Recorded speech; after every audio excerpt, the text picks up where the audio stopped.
Unchain my heart, baby, let me be. 'Cause you don't care, well please, set me free.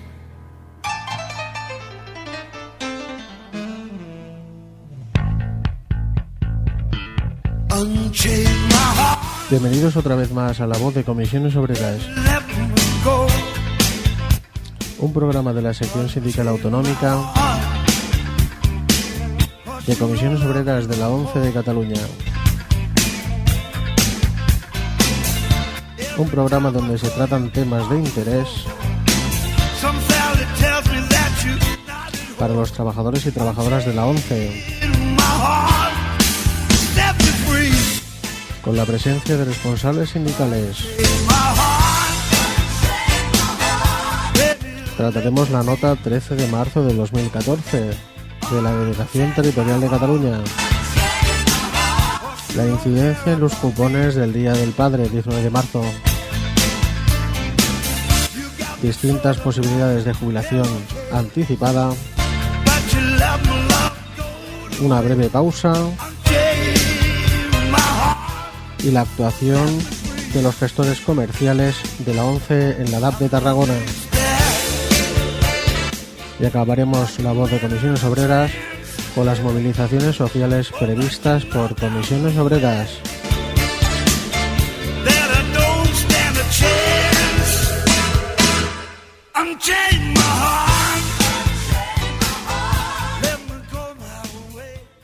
Buenas noches, Roberto. Hoy contamos con la presencia de Roberto Avenia, que es secretario general estatal de la sección sindical Intercentros de la ONCE de Comisiones Obreras, y el que os habla, Raúl Conde, que es responsable de la acción sindical de la sección sindical autonómica de Comisiones Obreras en la ONCE de Cataluña. Buenas noches, Roberto. Muy buenas noches, Raúl. Buenas noches a todos los oyentes y oyentas. Pues bueno, primero felicitar a todos los Josés y Josefas y que son padres, porque hoy hacemos un programa justo el día de San José, el Día del Padre, 19 de marzo, en el cual también se ha celebrado el sorteo extraordinario del Padre. Vamos a tratar la nota informativa al colectivo de vendedores adscritos a la Delegación de Cataluña del 13 de marzo del 2014. Incidir en el sentido de que se sigue utilizando el lenguaje sexista en las comunicaciones. Ya lo advertimos en nuestro programa anterior de que la ONCE intenta conseguir una certificación de lenguaje no sexista y de tratamiento igualitario, pero en ese sentido pues la realidad es otra y sigue utilizando predominantemente el masculino en sus comunicaciones escritas. A todo esto, Comisiones Obreras siempre intentará que las comunicaciones sean tratando pues temas y utilizando lenguaje no sexista. Bueno, empezamos con el extraordinario del Padre, que ya se ha celebrado hoy, 19 de marzo, en el cual también ha habido dos sorteos. Ha habido el sorteo del día miércoles 19 de marzo y el sorteo extraordinario. Las comisiones a percibir por la venta de cupones del día extraordinario son las siguientes. La comisión al 10% es para la venta inferior a 100 cupones. La comisión al 12% es igual a 100 cupones o superior o inferior a 300. La comisión al 13% es igual a 300 e inferior a 600, y la comisión del 15% es para una venta igual o superior a 600 cupones. También recordar que tenemos el producto de Eurojackpot con un precio de 2 euros y que puede tener un bote mínimo de 10 millones de euros. Igualmente, se nos recuerda las novedades de lotería instantánea, que se recuerda de que se deben confirmar los libros de lotería instantánea que se reciben y siempre mantener un activo de la tipología obligatoria para su comercialización. Recordar que cuando se confirma un libro no significa que se tenga que activar, sino que se recepciona y se confirma la recepción. Cuando se activa ese libro es cuando se pasa al cobro. pasa al cobro el anterior, a excepción del primero, cuando se recibe, por ejemplo, que habéis recibido la semana pasada recibisteis pues los de la roja, etcétera, y el atrapa un millón, pues el primer libro se activa para poder vender y entonces se pasará al cobro cuando se active el próximo. También recordar que estamos en fechas de compensación de los boletos de la carta de la suerte, de las cartas de la suerte, y que el hito va a ser el siguiente: el periodo de solicitud de compensación, porque tenemos en cuenta de que las cartas de la suerte pasó de obligatorio a voluntario una fecha pasada, y que si no se ha notificado el arco con antelación de que se va a seguir comercializándose por parte de los agentes vendedores y vendedoras que lo desean, pues tiene una serie de hitos en los cuales pues se compensan los boletos que queden y se pasa a su liquidación.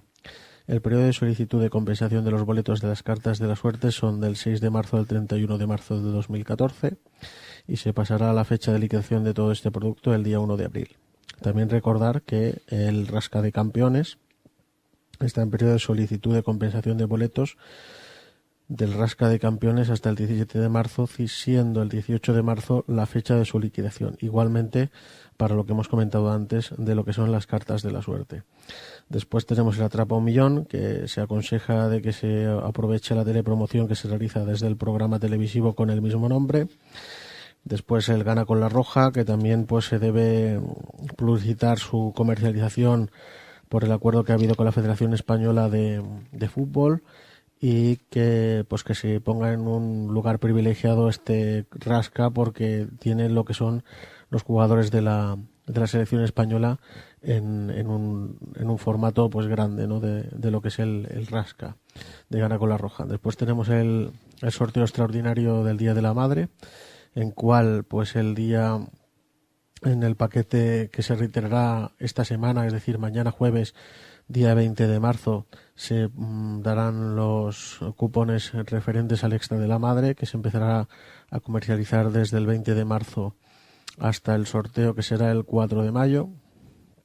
También se recuerda a los trabajadores y trabajadoras, agentes vendedores y vendedoras, que se entregan a los clientes los folletos de juego responsable. Nosotros remarcamos que la campaña de juego responsable no se debe realizar a través de los agentes vendedores y vendedoras, sino que se debe de realizar en otros ámbitos, como pueden ser gasolineras, estancos, y con campañas publicitarias externas a lo que son los kioscos de la ONCE. ¿Por qué? Pues porque puede tener una doble reacción. La primera es que si se reparten esos folletos por parte de los agentes vendedores y vendedoras, puede ser que se vea mermada su venta, y después que los agentes vendedores y vendedoras son personas que venden productos de la ONCE y no hacen campañas de juego responsable. Pero bueno, todo esto es voluntario y nosotros simplemente hacemos la recomendación. Después también remarcar la nota de vendedores que estamos leyendo. Nosotros la publicamos en el Facebook puntualmente, pero también se puede consultar a través del portal 11, que es una web que tiene la ONCE para sus trabajadores, en las cuales se puede consultar información interna a través de la sección Mi Centro, desde Cataluña, información del área de juego y nota a vendedores. Por último, tenemos la activación de las tarjetas de Sanitas, que la ONCE tiene un acuerdo con la entidad Sanitas, que es una mutua privada externa de salud, que las personas que estén apuntados a partir del 2002 y que estén clasificados en el grupo 5 como póliza de familiares recibirán las tarjetas válidas para este periodo de tiempo, para este año, y que deben activarse llamando a la compañía o al 902-102-400. Y las personas que sean del grupo 1, que sean trabajadores y pensionistas y beneficiarios que estaban en la entidad colaboradora antes del 2002, no es preciso activar estas tarjetas. Comisiones Obreras piensa que el hecho de que pague el 50% o un porcentaje de la póliza de una entidad que es privada, de un seguro privado, es más favorable Comisiones Obreras a lo que es el seguro público, y yo creo que no comparte el hecho de que la ONCE, que sea una empresa privada, pague parte de una póliza que en este caso es de una compañía que sea Sanitas, y que puede conllevar a que otras personas que son de otras entidades, como pueden ser Aderlas, Asisa, etcétera, pues no puedan disfrutar de este beneficio que sí que se beneficia a las personas que son de Sanitas. Y lo que cree Comisiones Obreras es que la ONCE tiene que ceñirse a la seguridad social como todos, y que cada uno, si quiere elegir su mutua privada, que elija la que quiera, pero sí que puede hacer un acuerdo de que las personas que deseen concertar este tipo de póliza, pues que la pague íntegra, pues con un descuento por el hecho pues de pertenecer al colectivo de la ONCE. ¿Qué opinas, Roberto, al respecto sobre la póliza de Sanitas, como con lo que he comentado? Bueno, evidentemente Comisiones Obreras apuesta siempre por la salud pública y de calidad, el sistema público de salud. El español es uno de los que en estándares de calidad está a nivel más alto, a nivel mundial incluso. Y sobre la póliza de Sanitas, obviamente cada trabajador o trabajadora de los que estábamos en entidad colaboradora hasta 2002, pues ha podido adherirse a la póliza de Sanitas, digamos, de forma automática. Y bueno, a partir del año 2009 creo que fue, sí. A partir del 2009, con el intento que hubo por parte de la ONCE del primer copago, que ya, bueno, pues se hacía una rebaja en la aportación y se cargaba, digamos, ese 25%, creo que estábamos hablando del 25%, a las costillas de mucha gente que tenía la póliza contratada, digamos, que estaba disfrutando de la póliza. En definitiva, Comisiones defendemos la sanidad pública. No quiero yo decir que estemos en contra de que quien quiera tener un seguro privado lo tenga, pero desde luego la prioridad en cuanto a servicio, a sistema sanitario, para nosotros es el sistema sanitario público. Luego cada cual que contrate lo que quiera con quien quiera, pero obviamente nosotros como sindicato de clase defenderemos siempre los servicios públicos, entre ellos el de la sanidad. Porque en el convenio colectivo aparece lo de la póliza de Sanitas, y que en este primer año, se paga el 50% y después en los años sucesivos se baja al 25% e incluso casi al 0% ya para el 2016. Sí, ¿verdad? quedará para el 2016 una cuestión ya residual del 5% a cargo de la empresa. Bueno, ahí veremos a ver cuánta gente resiste, ¿no?, el tirón, porque verdaderamente en esas condiciones y según lo que se esté pagando de cuota y los servicios que te estén ofertando, pues va a haber gente que va a decidir que se cambia, o bien que abandona la póliza del seguro privado, o bien que se cambia de compañía porque le ofrezcan un mejor precio. Digamos que dentro del mercado y la competencia, pues también existe la posibilidad de cambiar de compañía de seguro sanitario privado. Y yo estoy seguro de que mucha gente se lo va a plantear a lo largo de los próximos 2-3 años, pues hasta que lleguemos a pagar el 95% a cargo de los trabajadores y las trabajadoras, ¿no?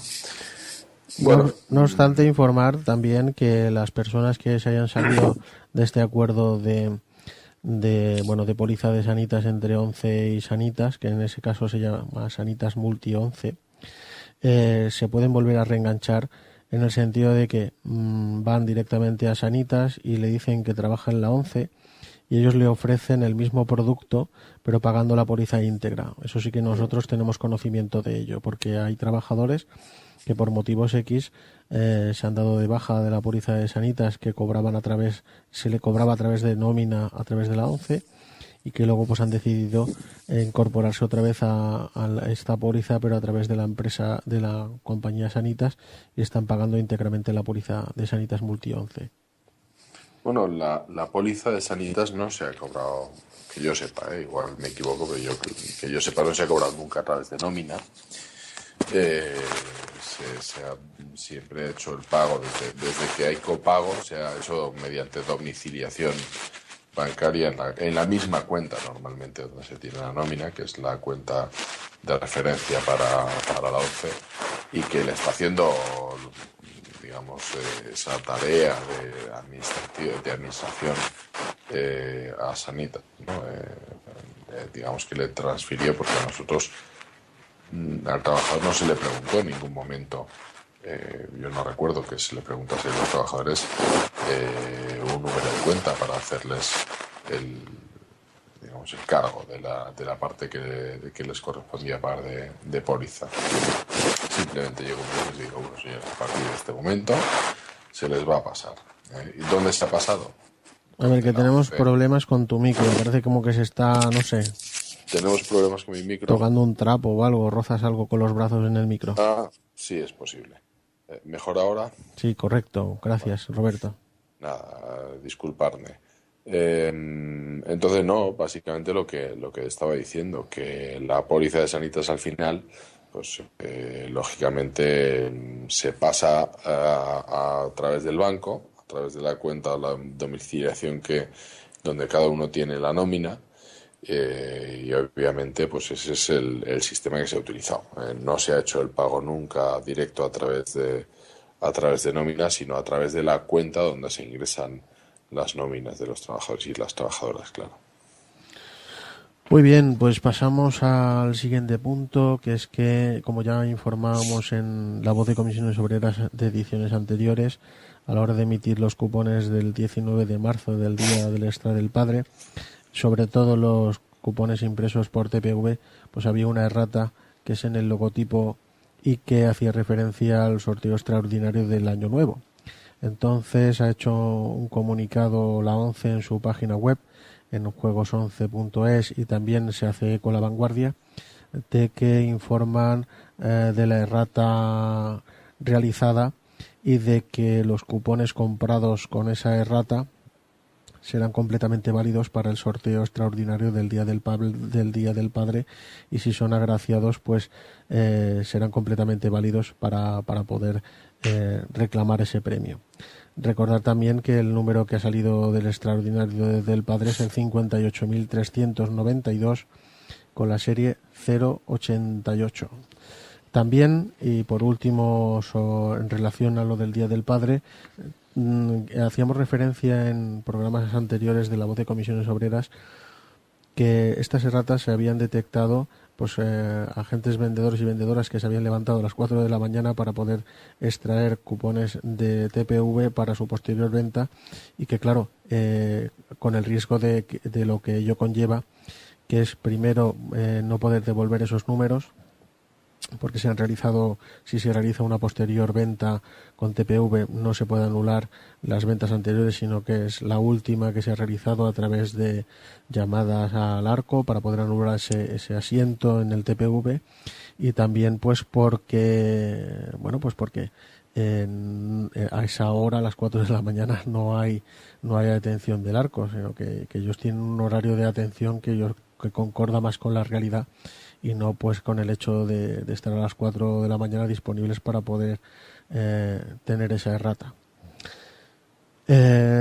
Pasamos al tercer punto, que es las distintas posibilidades de jubilación anticipada, porque hay muchos afiliados a comisiones obreras y también trabajadores y trabajadoras pues que siempre nos consultan cuál es su estado, aparte del estado de la salud y de su discapacidad, pues qué posibilidades tienen de una jubilación anticipada y qué ventajas o qué inconvenientes puede tener ello.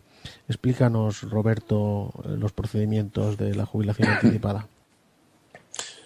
Una jubilación anticipada, en el caso de los trabajadores de la ONCE, del personal vendedor o incluso del personal no vendedor pero con algún tipo de discapacidad, hay dos vías fundamentalmente para acceder a la jubilación anticipada. Una es a través del Real Decreto 1539 del 2003, que reconoce la posibilidad de anticipar la jubilación a las personas con un grado igual o superior al 65%, y con una edad que no puede ser nunca inferior a los 52 años de edad.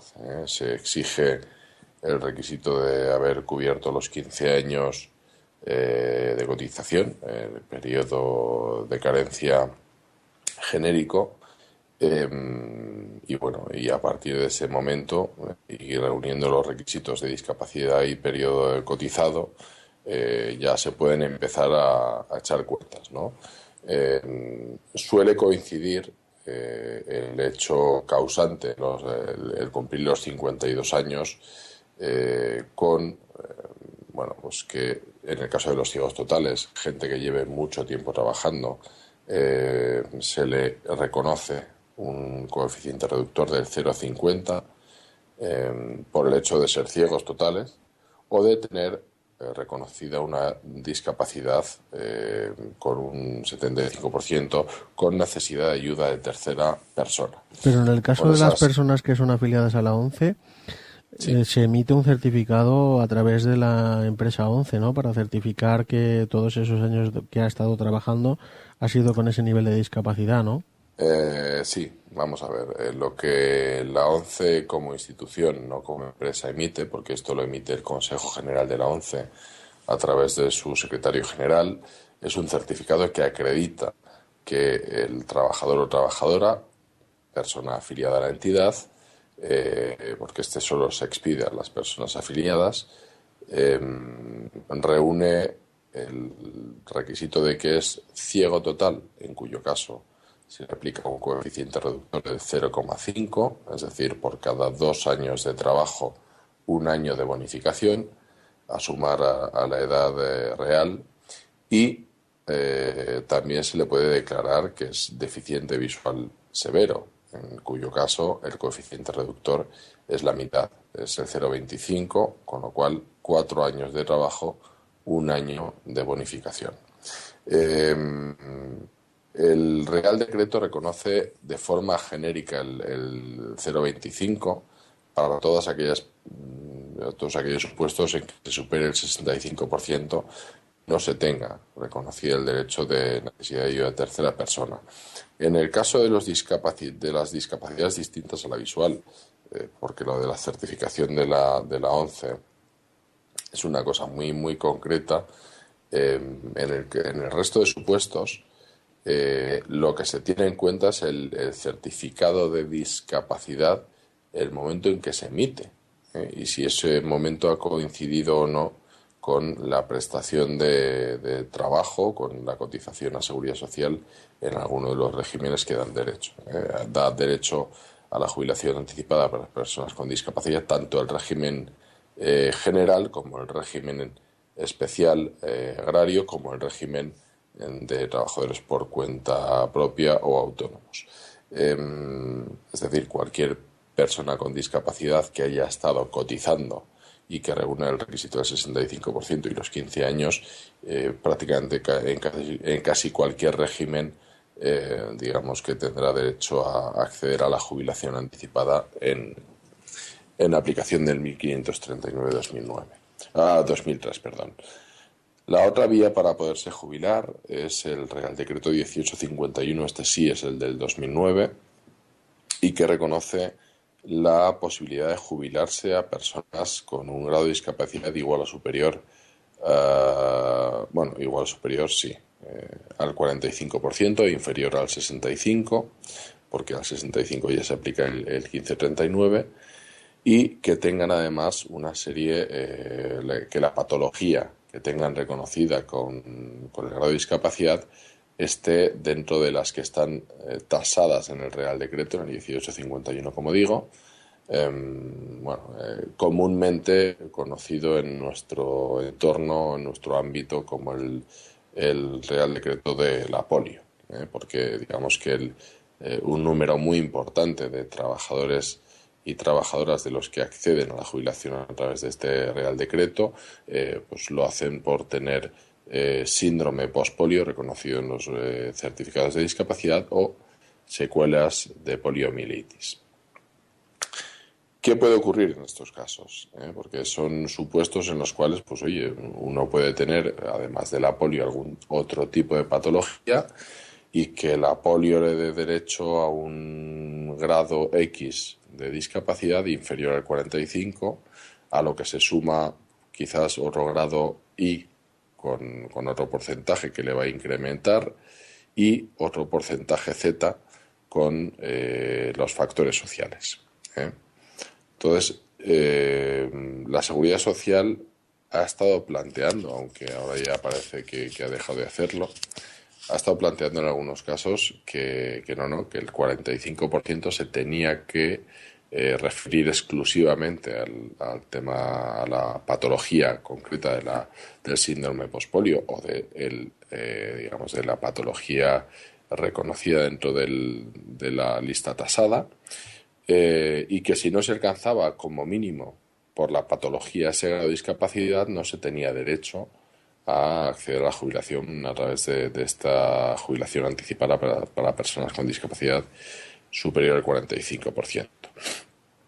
Lo que ocurre es que, al final ha habido alguna sentencia que ha reconocido que efectivamente el derecho no nace del que el 45% se corresponda exactamente con la patología del listado, sino que tiene precisamente que cumplirse un requisito, que es el que marca el Real Decreto, tener un requisito, en este caso dos, tener una de las patologías del Real Decreto y tener un grado de discapacidad del 45%, sin especificar si ese 45% tiene que serlo en su totalidad derivada de la patología, si puede ser por factores sociales una parte y otra parte por la patología, o si puede verse también a la suma de otro grado de discapacidad de una segunda o una tercera patología distintas a la que origina el derecho.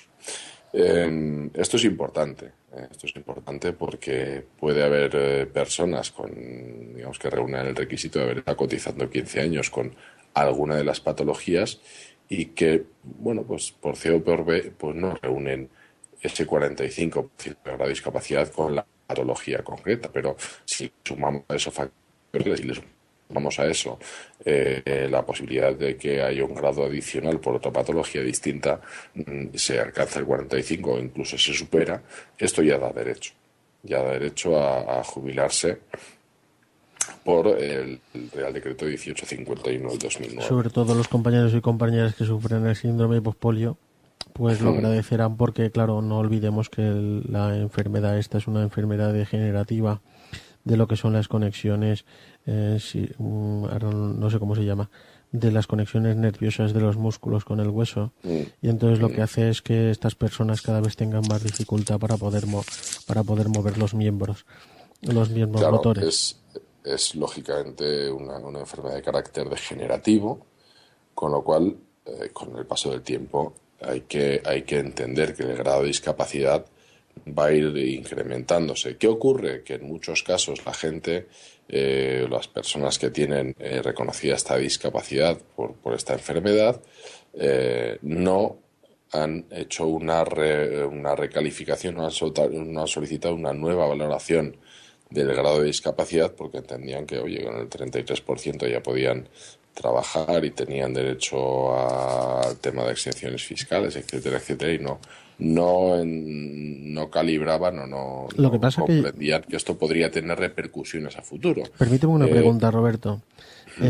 Sobre todo esta gente que tiene este tipo de sintomatología, cuando hacen largos periodos de baja y que pasan de un año y entonces se les prorroga 6 meses, pasan a un tribunal médico para concederles una incapacidad, pero es que yo creo que hay trabajadores y trabajadoras en estas circunstancias que no le han concedido esa discapacidad, esa incapacidad, y que hay un tiempo para poder volverse a presentar. No se pueden presentar inmediatamente con una recalificación de su grado de discapacidad, sino que se tienen que esperar un tiempo para poder otra vez ser valorados en esa misma situación, ¿verdad? Sí, hay un plazo que establece la ley. No puedes volver a solicitarlo antes de un año, después de la última, digamos, resolución donde te hayan denegado la revisión del grado, ¿no?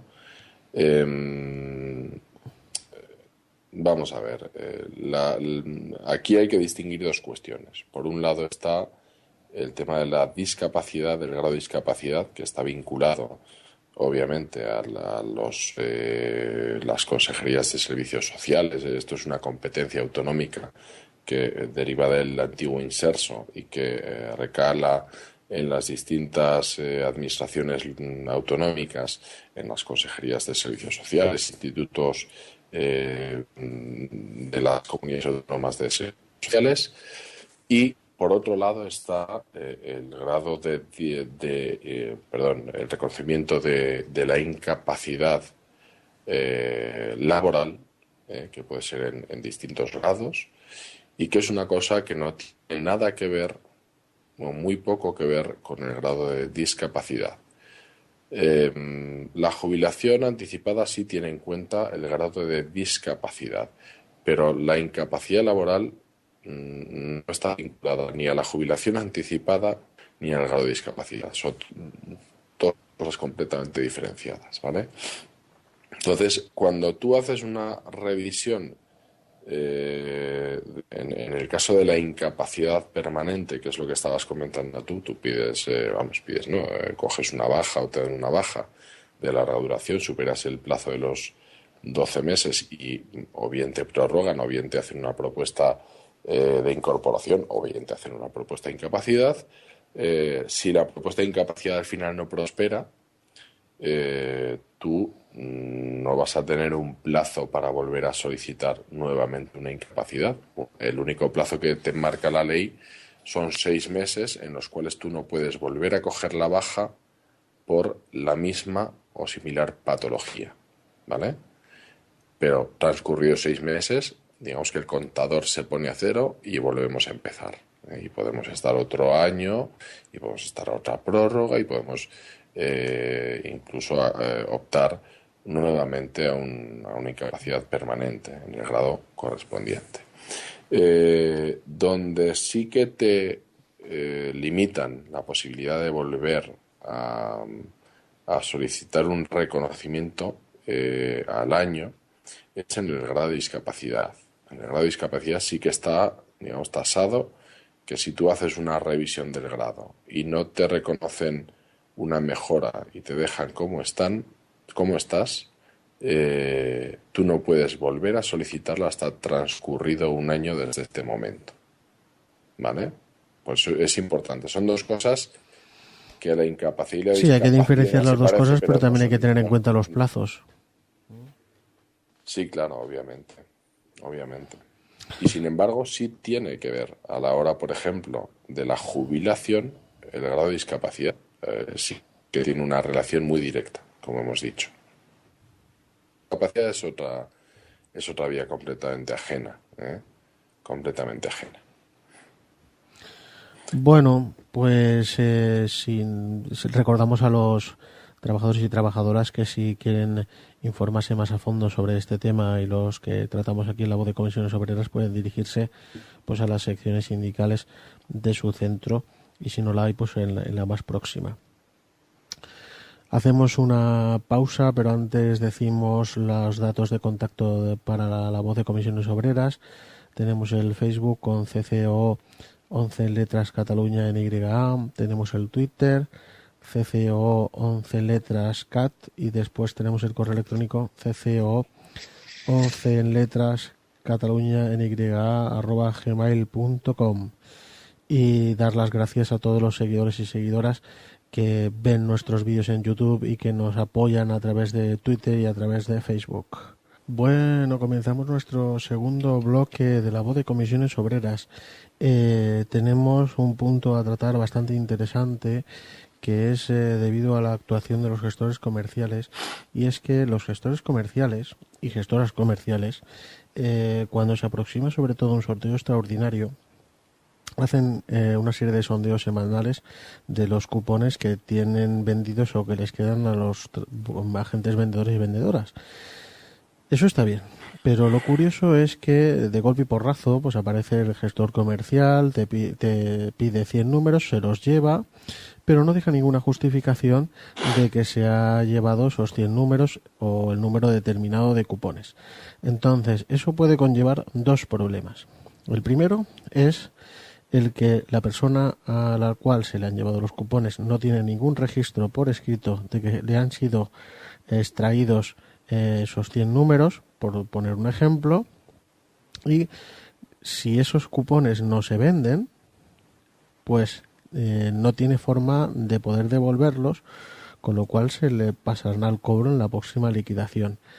También decir que si los gestores comerciales y gestoras comerciales, porque también hay hombres y mujeres en el ramo de los gestores comerciales, hacen esto, también pueden dedicarse a gestiones relativas a que los agentes vendedores y vendedoras que precisen pues el hecho de que desasignen libros de rasca o les desasignen cupones, pues se pongan en contacto con su gestor comercial asignado, se venga, recoja el material preciso, les dé la justificación pertinente, y de esta forma se facilita mucho el no tener que desplazarse, como tienen que desplazarse agentes vendedores y vendedoras a la sede más próxima para poder hacer la devolución de los libros de rascas, etcétera, y hacer la gestión o coger fluctuante.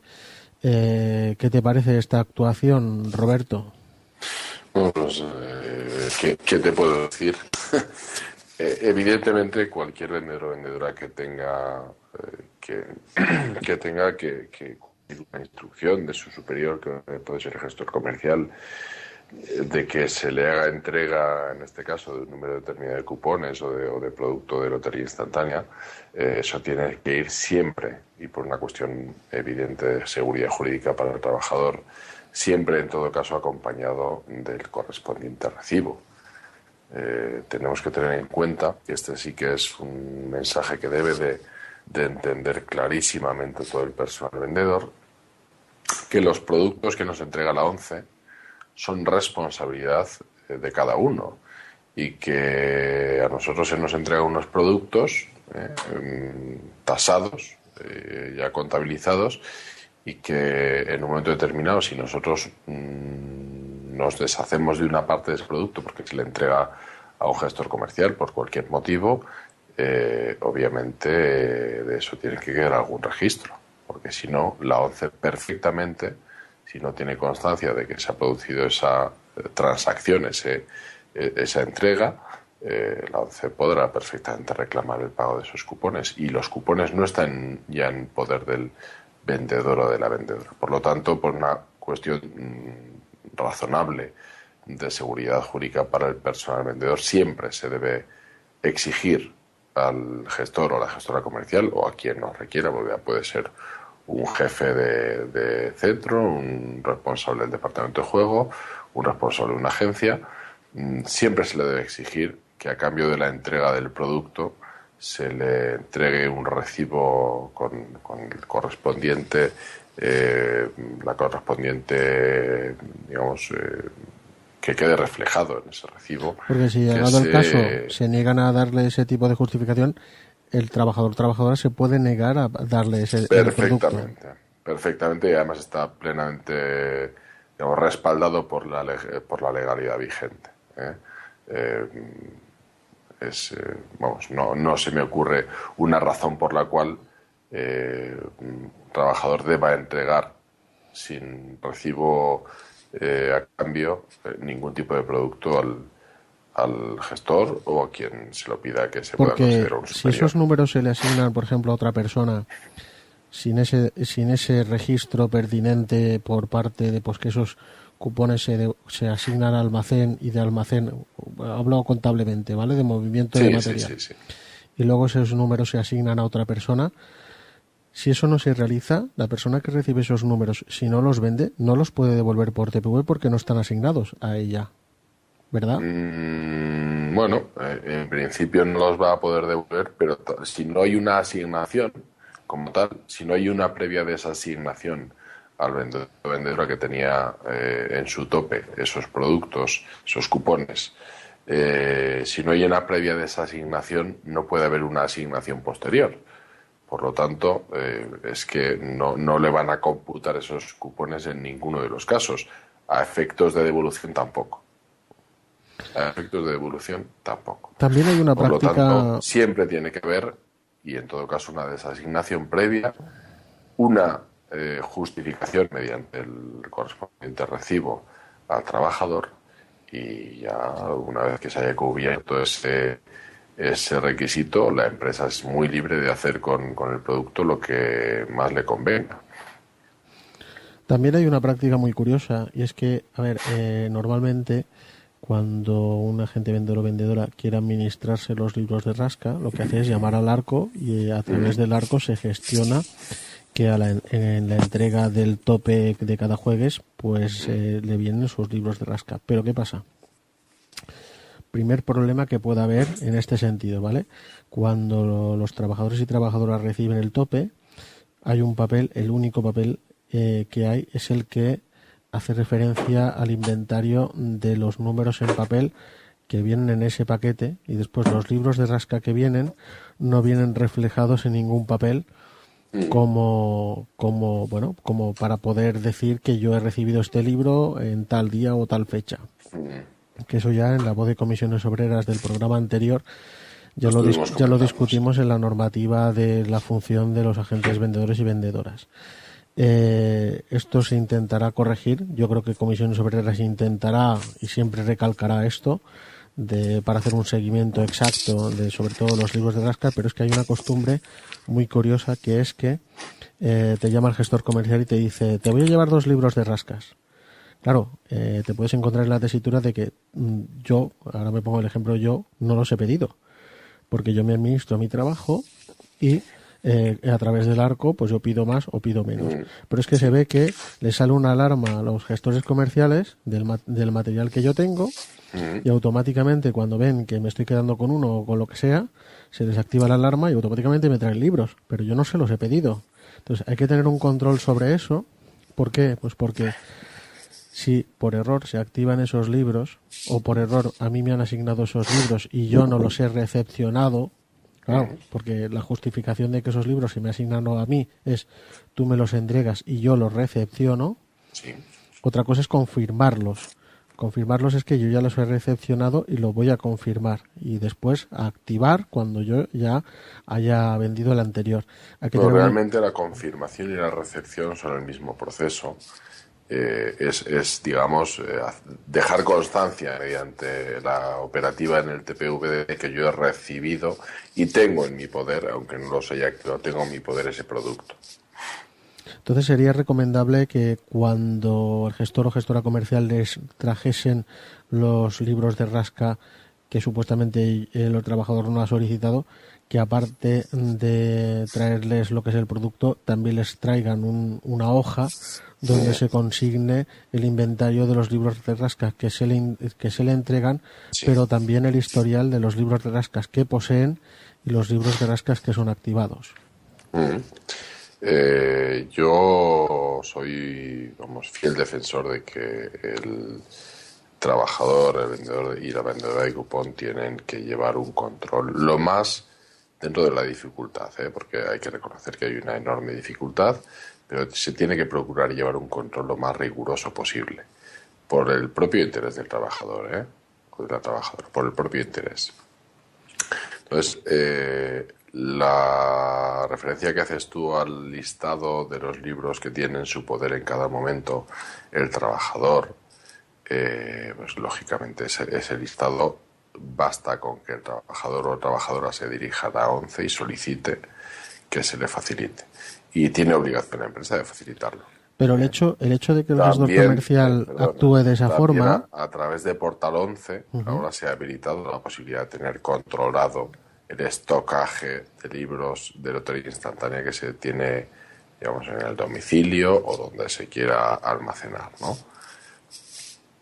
Dime, Raúl. Pero en ese sentido, el hecho de que la persona tenga que trasladarse expresamente al centro para solicitar un histórico de los libros de rasca que tiene, eso se lo puede solicitar al gestor comercial, porque el gestor comercial, para según qué cosas, facilita mucho la labor y hace y deshace lo que quiere.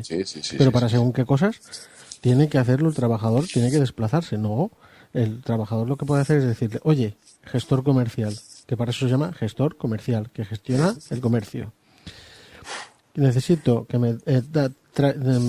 la ruta que tú realizas, si vienes de paso, pásame un listado por correo electrónico, que también se puede realizar, porque también recaban direcciones de correo electrónico a los trabajadores para poderles enviarle las notas de vendedores o cursillos, etcétera, para facilitar la accesibilidad. Pues envíame un historial pues de los rascas que tengo, porque ya es una solicitud verbal hacia la empresa, con lo cual el gestor comercial simplemente es un mero intermediario entre la empresa y lo que es el trabajador. Porque si no, llegará un momento en que, por ejemplo, pues compañeros y compañeras que están en un lugar donde es muy difícil desplazarse al centro y el único contacto que tienen directo es con su gestor comercial, no pueden hacer ninguna gestión, porque solo es las que le interesa, en este caso, pues a las órdenes que recibe el gestor comercial. Esta es una situación que se está dando mucho en el caso de los cierres de centros, cuando hasta el momento anterior al cierre de la agencia, los trabajadores acuden a esa agencia y hacen las gestiones y retiran producto adicional o fluctuante y hacen entrega de libros de lotería instantánea que bueno, pues que tienen que devolverlos porque hay fin de juego o se cambia de obligatorio a voluntario, etcétera, etcétera. Todas estas gestiones que hace el trabajador habitualmente en su centro de referencia, cuando estos centros se cierran, las pasan a tener que desempeñar en otros centros que normalmente están bastante más alejados del que ellos tenían hasta ese momento. ¿Eso qué implica? Pues eso implica una pérdida de tiempo en el desplazamiento, implica una pérdida de ventas, implica un riesgo cierto de accidente, porque cuando yo me tengo que desplazar, no es lo mismo que yo tenga que ir de mi domicilio a mi puesto de venta, que a lo mejor puedo hacerlo andando y tengo porque mi domicilio se sitúa en la misma localidad donde tengo mi puesto de venta, a tener yo que hacer ya un desplazamiento desde mi lugar de residencia hasta el lugar donde está radicado el centro de trabajo al cual me han adscrito después de cerrar el mío. Ahí hay un riesgo, en ese desplazamiento, en ese trayecto, hay un riesgo de accidente in itinere. Y eso se va multiplicando con cada uno de los centros que se cierran. Yo no sé si la ONCE ha hecho una valoración de esta circunstancia, pero eso es así. Y eso implica también, además, ya una cuestión de salud laboral, etcétera, etcétera. ¿Qué es lo que tiene que hacer el trabajador? Aparte de a su gestor comercial reclamarle que le facilite los informes, listados, documentos, todo lo que necesita en un momento determinado y que no puede, que era yo de forma inmediata, como cuando tenía su centro en su localidad, pues obviamente, además de todo eso, si al final el gestor comercial no se lo puede facilitar, porque bueno, pues puede darse el caso, ¿no?, de que el gestor comercial no vaya a pasar por allí o tenga otras cosas que hacer y no pueda atender esa petición. Si al final el trabajador se ve obligado, los trabajadores se ven obligados a desplazarse al centro para hacer esa gestión, el tiempo que se emplea, el medio de transporte utilizado y la venta que se pueda perder, es responsabilidad de la empresa. Y como es responsabilidad de la empresa, es a la empresa quien hay que pedir que se compense esas pérdidas que el trabajador o la trabajadora van a sufrir porque se les ha cerrado el centro de referencia y se tienen que desplazar. ¿De acuerdo? Y aunque no haya un centro de referencia cerrado, cuando tú te tienes que desplazar, hacer cualquier gestión in situ al centro de trabajo, se entiende que eso forma parte de tu trabajo también. Y si tú tienes una pérdida en tus ventas porque no se te atiende y no se te lleva al punto de venta una información, una documentación, y te obligan, porque no, pues si lo quieres, ven a buscarlo.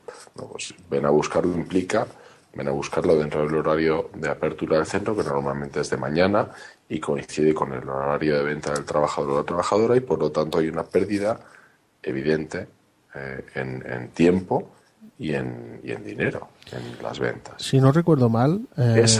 Perdona, y acabo. esa pérdida se tiene que compensar con venta equivalente en lo que respecta a las ventas, más los gastos del desplazamiento. Y eso que se acostumbre el vendedor y la vendedora a que lo tiene que reclamar. Porque, si no recuerdo mal, se reclamó, yo no sé si Comisiones Obreras tiene alguna sentencia al respecto o algo, para las revisiones médicas que les citaba el servicio médico para la revisión médica, lo que se hizo es reclamar el hecho de que, como a ti te citan a una revisión médica, los gastos ocasionados al respecto de desplazamiento de tu lugar de trabajo, Sí, perdón, eso está recogido en a la revisión médica, la ley de mutuas. Sí, Ujú. sí. Eso está recogido. Y como eso está recogido en la ley, no hay discusión. O sea, cuando tú te desplazas, ¿qué ocurre? Que mucha gente esto no lo sabe. Mucha gente esto no lo reclama. Y por lo tanto, bueno, pues oye, me han hecho venir, vengo ya de paso que vengo al tema del reconocimiento médico, pues voy a aprovechar y voy a traer unos libros de lotería instantánea, voy a bajar a recoger fluctuante o cualquier otra tarea o cometido que tenga que cumplir el trabajador o la trabajadora, ¿no? Pero sí, evidentemente hay un desplazamiento y ese desplazamiento, que es por una citación de la empresa, tiene que ser compensado directamente por la empresa, claro. Pues bueno, pasamos ya a nuestro último punto, que es interesante, relacionado con las movilizaciones sociales que va a llevar a cabo Comisiones Obreras y sobre todo pues un cambio en lo que es en la huelga general de las agencias de Nalón y de Mieres. Cuéntanos qué tiene previsto Comisiones Obreras sobre las movilizaciones sociales y qué novedades tenemos en referencia a la huelga general del 19 de marzo convocada por el comité de empresa de estas dos agencias, Roberto. Bueno, hay que hacer una puntualización. El comité de empresa que ha convocado la huelga es el comité de Sama. El comité de Mieres no ha intervenido en esa convocatoria. Una vez hecho este matiz, pasamos a hablar de las movilizaciones que tiene previsto realizar Comisiones Obreras en los próximos días, en los próximos meses, porque estamos hablando de una movilización que viene ya siendo sostenida desde unos meses atrás y que tendrá, pues lógicamente, el colofón en la movilización del 1 de mayo, Día del Trabajo, en la que se pretende pues que haya una importante presencia de trabajadores y trabajadoras y que se recupere el espíritu de lo que ha sido el 1 de mayo como día de reivindicación y día de celebración de la lucha obrera, ¿no? De la clase trabajadora.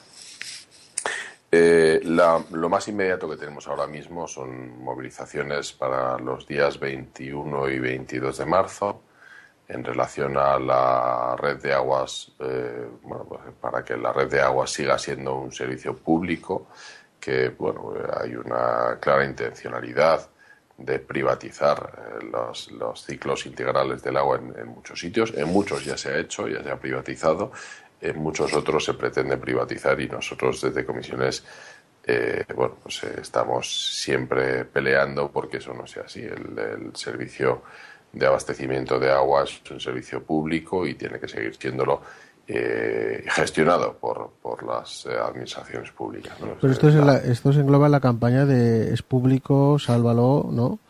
De la campaña de Sálvalo Público de Comisiones Obreras, ¿no?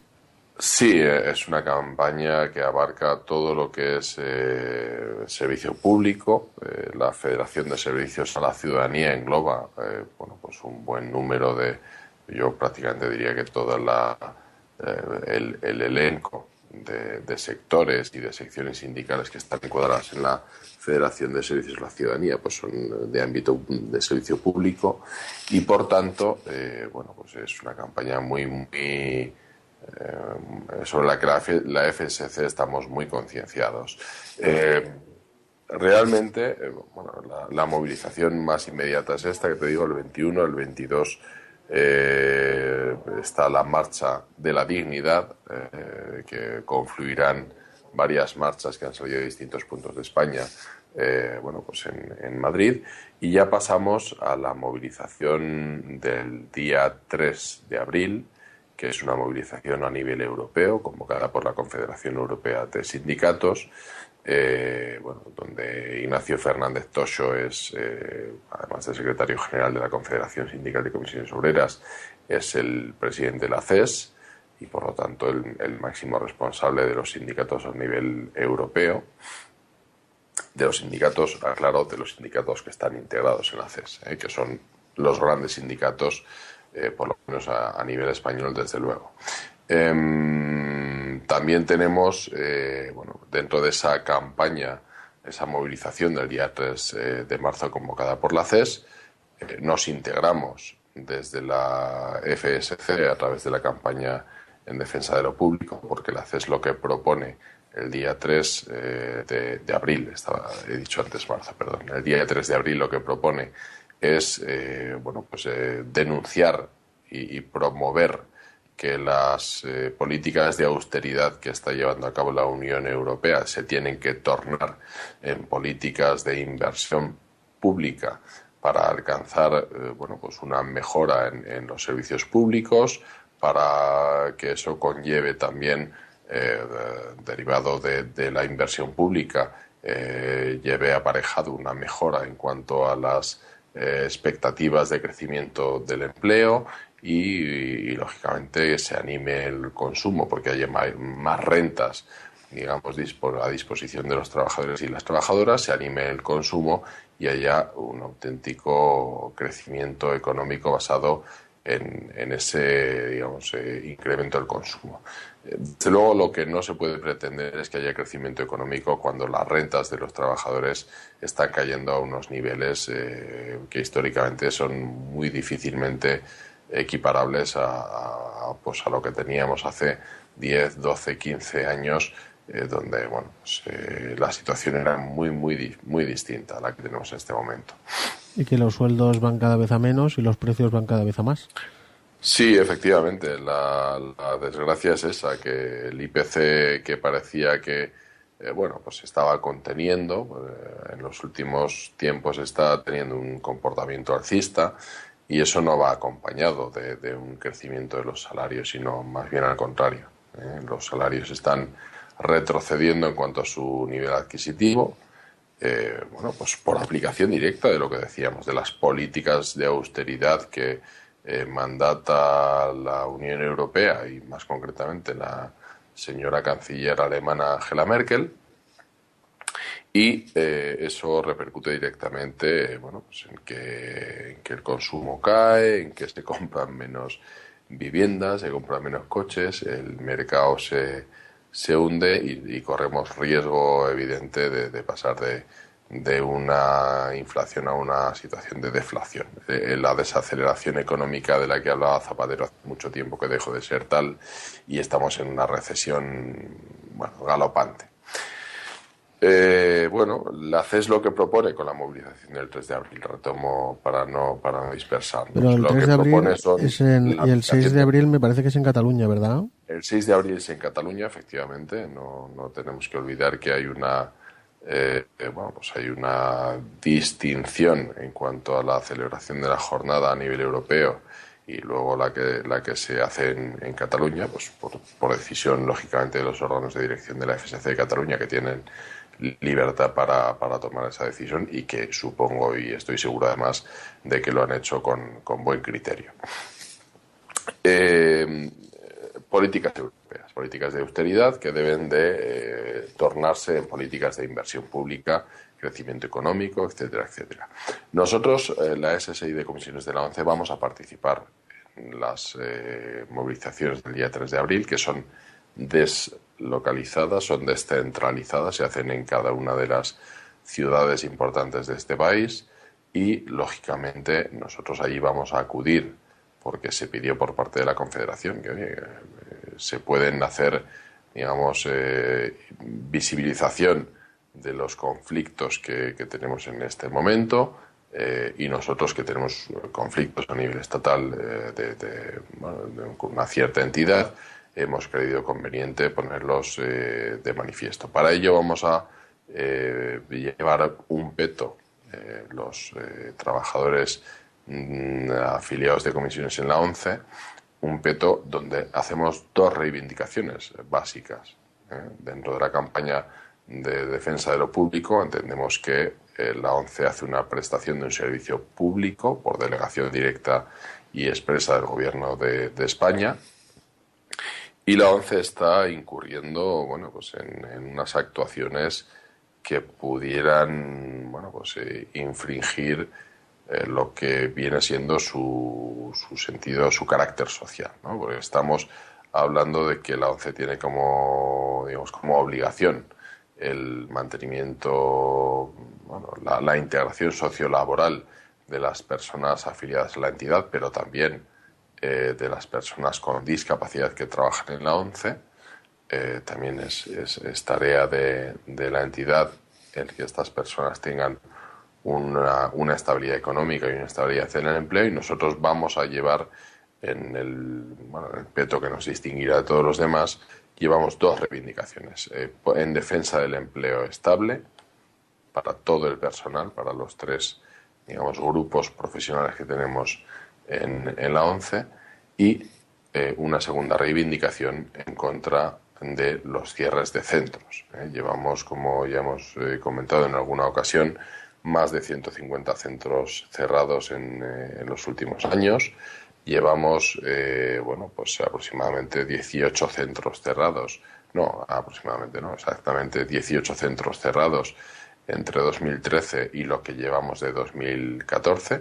Es previsible que la ONCE tenga planes de seguir cerrando agencias, de seguir cerrando algún centro de trabajo, y por lo tanto nosotros reivindicamos que eso no puede seguir así. La ONCE tiene que permanecer con los centros de trabajo abiertos para garantizar la estabilidad de los puestos de sus trabajadores y sus trabajadoras. Además, porque tiene una repercusión directa en cuanto a la presencia en el tejido social. No es lo mismo que la ONCE esté presente con su edificio, con su buque insignia en la localidad, a que cierre esa ubicación, ese centro de trabajo, y desaparezca de allí. Sí quedan los vendedores, que son representantes de la empresa, pero al final lo que la ONCE hace con el cierre es derivar una parte de los servicios que tiene obligación, como decía, por delegación expresa del Gobierno, de los servicios que tiene que prestar, hace una derivación, un retorno a la administración pública, que se tiene que hacer cargo de dotar de infraestructuras a la ONCE para que ésta pueda dar un servicio a sus afiliados, o incluso tiene que la administración pública dar ese servicio porque la ONCE ha dejado de prestarlo. Eso es una regresión en cuanto a las obligaciones de la entidad, y nosotros creemos que eso es como fruto de los cierres de centros que deberían de ya dejar de cerrarse por estas cuestiones que estamos planteando. Son evidentes y son manifiestas. Y eso enlaza, por último, con lo que estábamos comentando hace un momento también, de que el cierre del centro supone que los trabajadores se tienen que desplazar en muchas ocasiones a varios kilómetros de distancia para hacer gestiones en los centros de nueva adscripción, y eso implica un riesgo en cuanto a posibles accidentes in itinere, en cuanto a en cuanto al tiempo que se pierde, a las ventas que se pierden, a no poder atender adecuadamente el punto de venta con una posible caída de ventas, y luego que encima la ONCE tenga la desfachatez de decir que ese trabajador o trabajadora está en baja rentabilidad, cuando quien ha propiciado esa situación ha sido la propia entidad. Ante eso nosotros tenemos siempre que estar alerta y siempre que estar vigilantes. Muy bien, Roberto, esperemos que estas movilizaciones sirvan para concienciar a la sociedad de que lo que es público es importante, es de todos, y también el reivindicar la doble moral de la ONCE como entidad prestadora de servicios sociales, y también como empresa que integra a las personas con discapacidad en el mundo laboral. Unos segundos para despedirnos del programa de hoy de La Voz de Comisiones Obreras, Roberto, y damos paso pues a los formas de contacto de La Voz de Comisiones Obreras y cerramos por hoy La Voz de Comisiones Obreras. Roberto. Muy bien. No, brevemente, porque se nos había olvidado, o se me ha olvidado a mí, mejor dicho, hacer comentarios sobre el tema de la agencia de Sama, la huelga que estaba convocada para hoy 19, que se ha desconvocado porque en principio parece ser que los trabajadores han logrado que la ONCE les resarza, les indemnice adecuadamente a lo que estaban reclamando y no con un año de salario como inicialmente se les había planteado. Por lo tanto, estos trabajadores y trabajadoras se irán, estas 3 personas, con una mayor indemnización, y eso es gracias a la movilización sindical, en este caso a través del comité de empresa, donde tiene presencia UGT y donde está naturalmente Comisiones Obreras, y que hemos sido también motor de esta iniciativa y en la que hemos participado de forma activa para conseguir que esos trabajadores, ya que se tienen que ir porque los despide la empresa, se vayan en las mejores condiciones posibles. Gracias, Roberto, por estar aquí y hasta la próxima. Muchas gracias a vosotros. Unchain my heart, baby, let me be, 'cause you don't care, well please, set me free.